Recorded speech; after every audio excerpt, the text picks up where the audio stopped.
Hi everyone, my name is Matt and welcome back to my channel. In this episode, I'm going to be showing you Michael Hyatt's new full focus planner. There are 7 new colors and 3 styles out today. I know you're going to love this planner. I have a full, in-depth, deep review on every part, every page of this planner. I think you're really going to like it. It's very structured.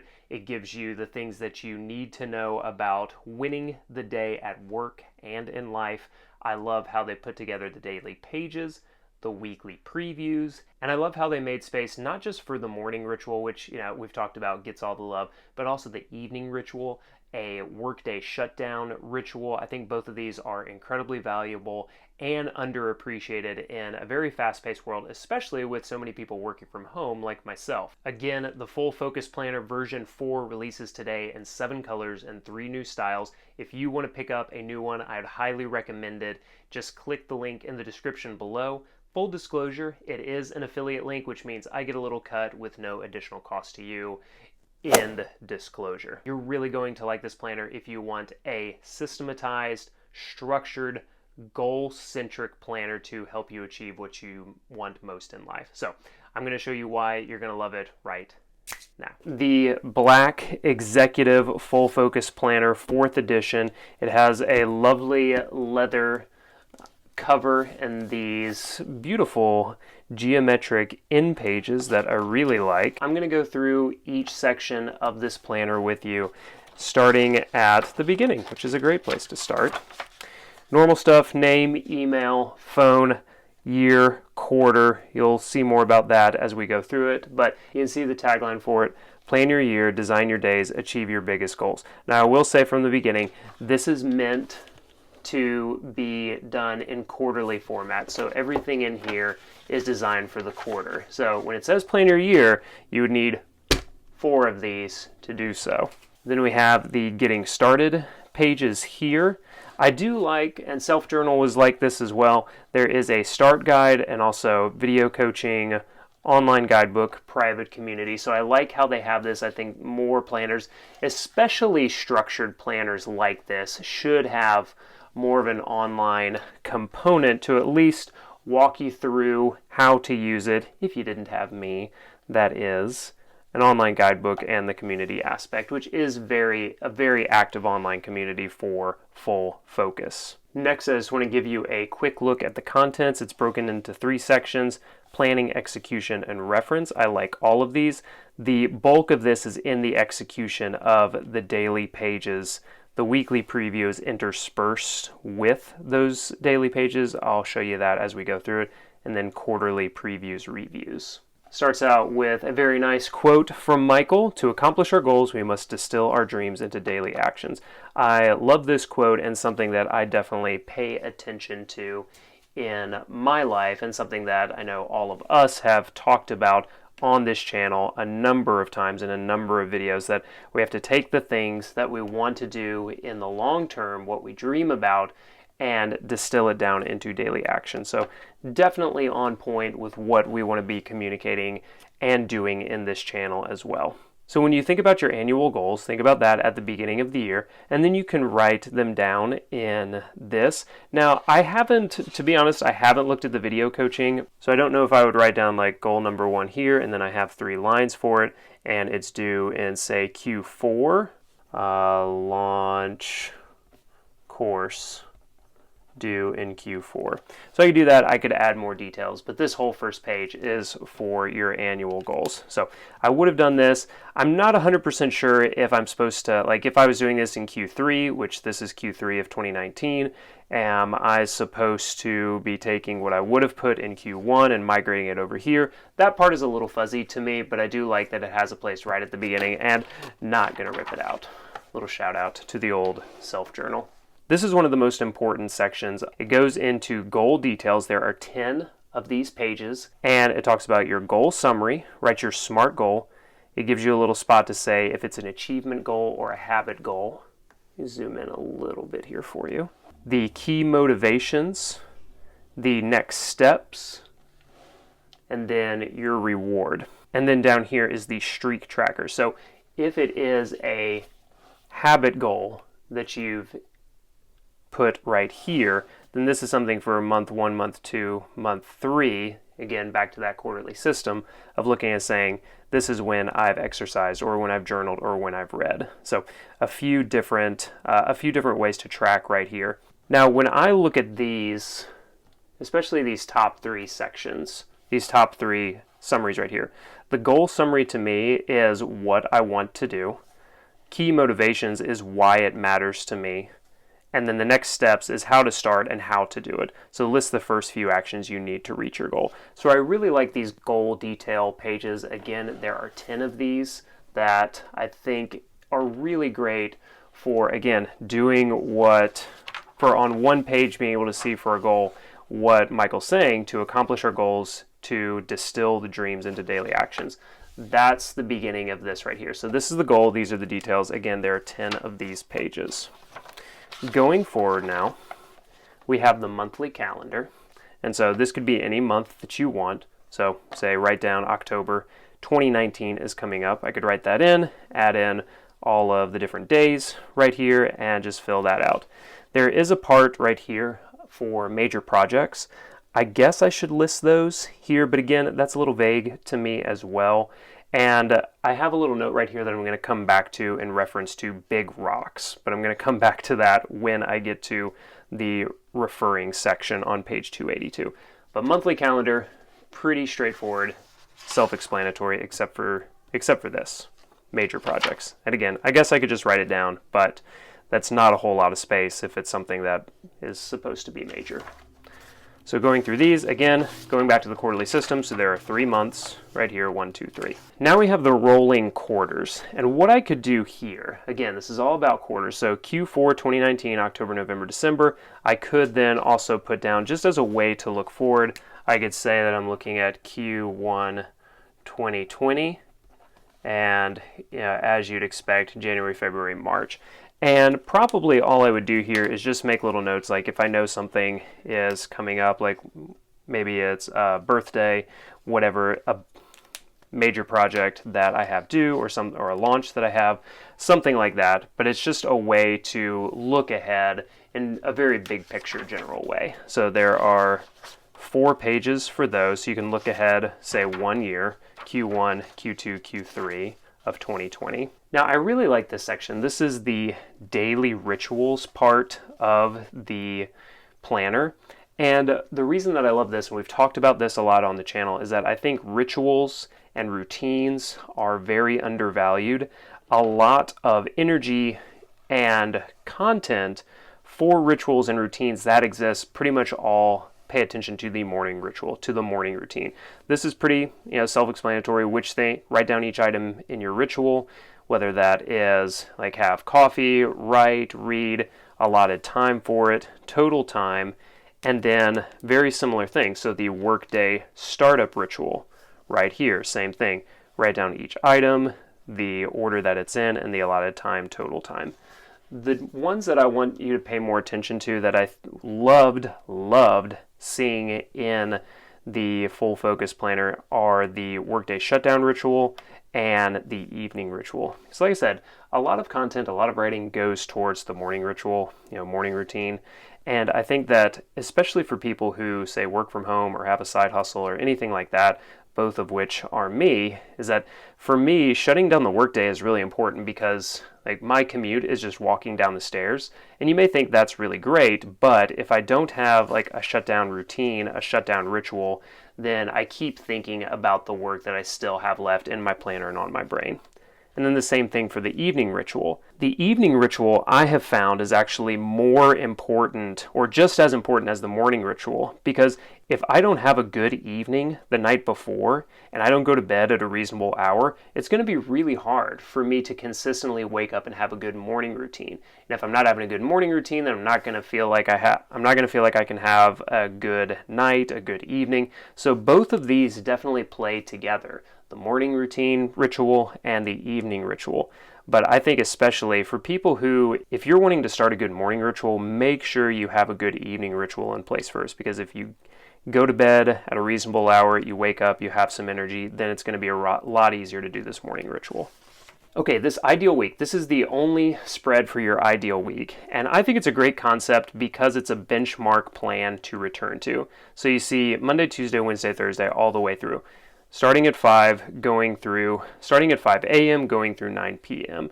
And what this is, again, it's the ideal way that your week would look. And even though there are times already filled in here down to the half hour, if you wake up a little bit later and that, you're just not an early bird, that's fine. Maybe you stay up a little later. I would maybe just cross out these and put in your own times. So either way will work. But thinking about it as a concept of the ideal week, like when do you work, when do you have free time, when do you want to focus on the extra things that you want to do or the moments that matter for you, whether it's family members, other relationships, a side hustle, exercise, reading, journaling, whatever it might be.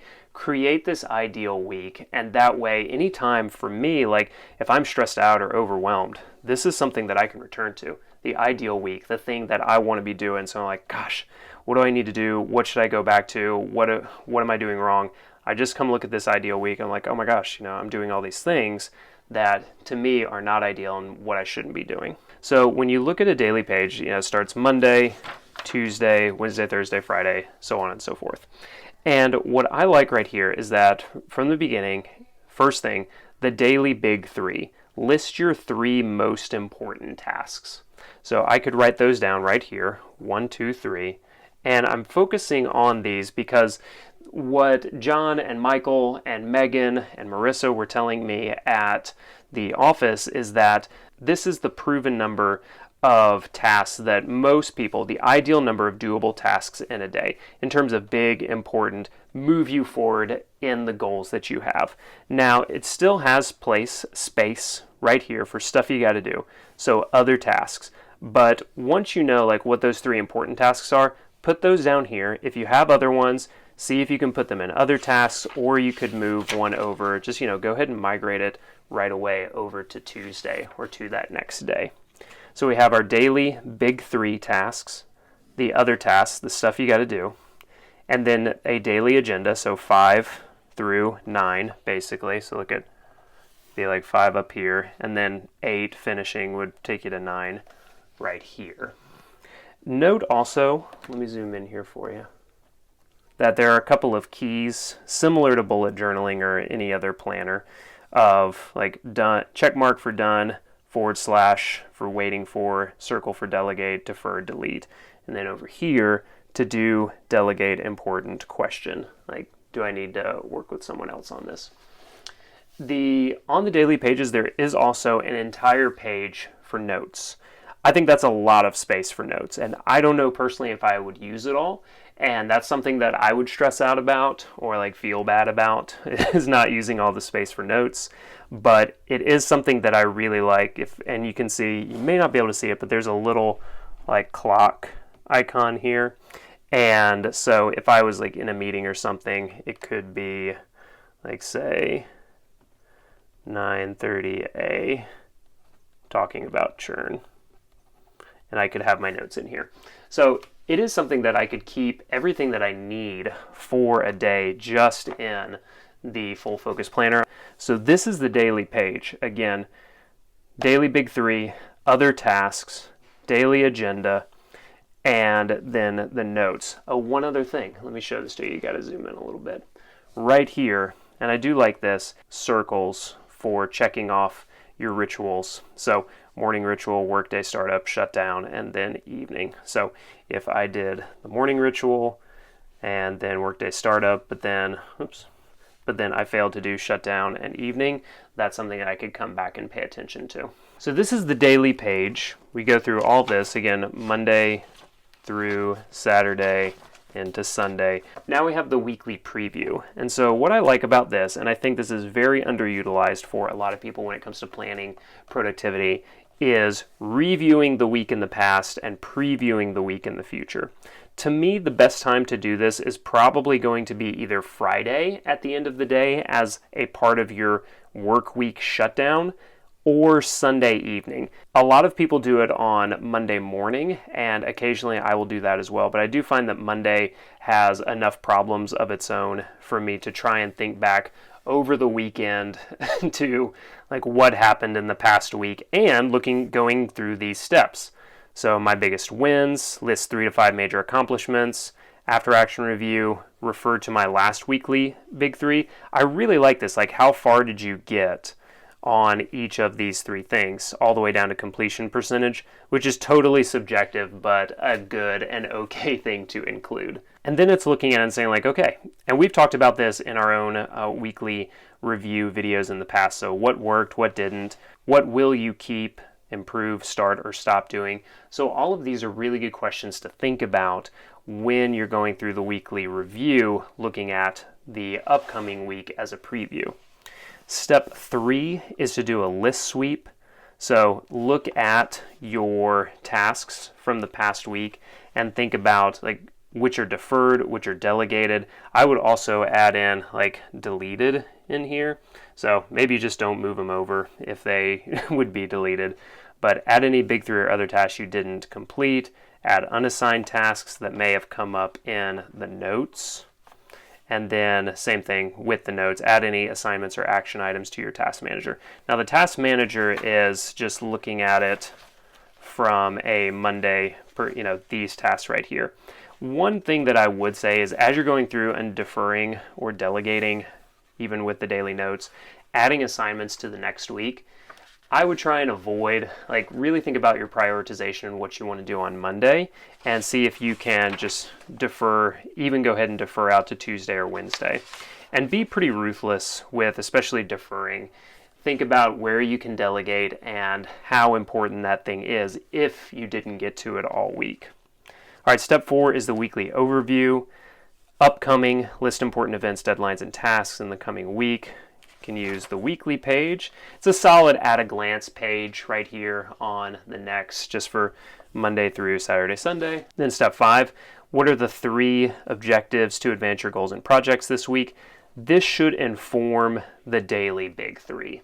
And so if you've watched my videos for a little while, you'll realize that this is related to like the quarter, the month, the week, the day for planning out goals. We talked about that in several videos, including the 2019 planning video. Step 6 is the self-care planner, brainstorm, schedule your rejuvenation. So sleep, eat, move, connect, relax. So I do like that Full Focus has a place here for thinking about how you're taking care of yourself, because that in many planners is underutilized and just kind of flat out ignored. The rest of the Full Focus planner is the daily pages, are the daily pages interspersed with the weekly reviews. So I'm just going to go ahead and skip all the way through to page 282, which is the quarterly preview and review. So you're basically doing the same thing that you did with the weekly review into the quarter. So what were your biggest wins? How far did you get after action, percentage complete, what worked and what didn't? There is more space for these. So what will you keep doing, improve, start, and stop? Remember, in the weekly review, it's just basically this right here, and you have a whole page for those questions in the quarter.